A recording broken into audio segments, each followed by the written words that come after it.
The next about the Newton's laws of motion. We know that there are three laws, that is Newton's first law, Newton's second law and Newton's third law. First we will discuss about the Newton's first law. What is the first law states that? The first law states that if net force is 0, then the velocity of the object is constant. The first law states that if net force is 0, then the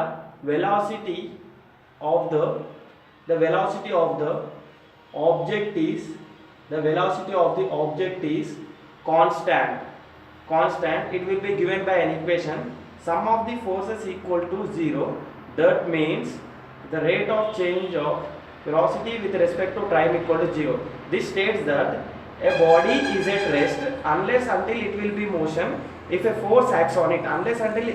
If a force acts on it, the body will be at rest. Only the body will be in motion only when the force acts on it. That is the Newton's first law. That means a object that is at rest will stay at rest unless a force acts on it. Suppose consider a body A. This body will be at rest unless until a force acts on it. It indicates that a object will be at rest. A object will stay at rest. A object will stay at rest unless a force acts upon it. Unless a force acts on it. In other way, we can also say that suppose a body, in this condition the body is at rest. In this condition the body is in motion. The velocity of the body will not change unless until the force acts upon it. Suppose the body is having a velocity of v, then when the force acts on it, the velocity changes. Unless until the force is not acting, it moves with the uniform velocity.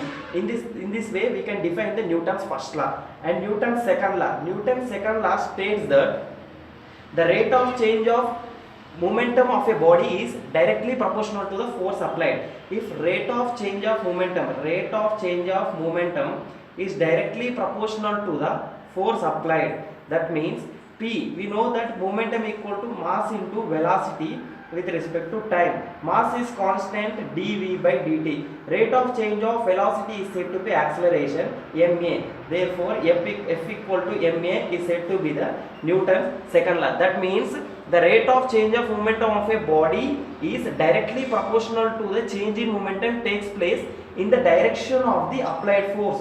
This change in momentum will take place only in the direction of the applied force. Or the acceleration of a particle is proportional to the force, and it takes place in the direction of the applied force.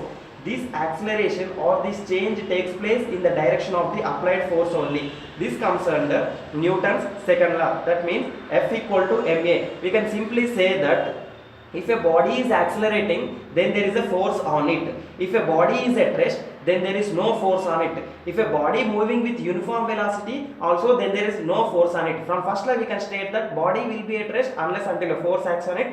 Body will be in motion with uniform velocity unless until an external force applied on it. In this, if a body is accelerating, then there is definitely a force is acting on it. And the third law, Newton's third law. The third law states that it means that for every action there is an equal and opposite reaction. For every action there is an equal and opposite reaction. We will define by an example. Consider a body A and another body B. When body A is hit by body B, at the same time body B also exerts some force on the body A, but the direction is opposite.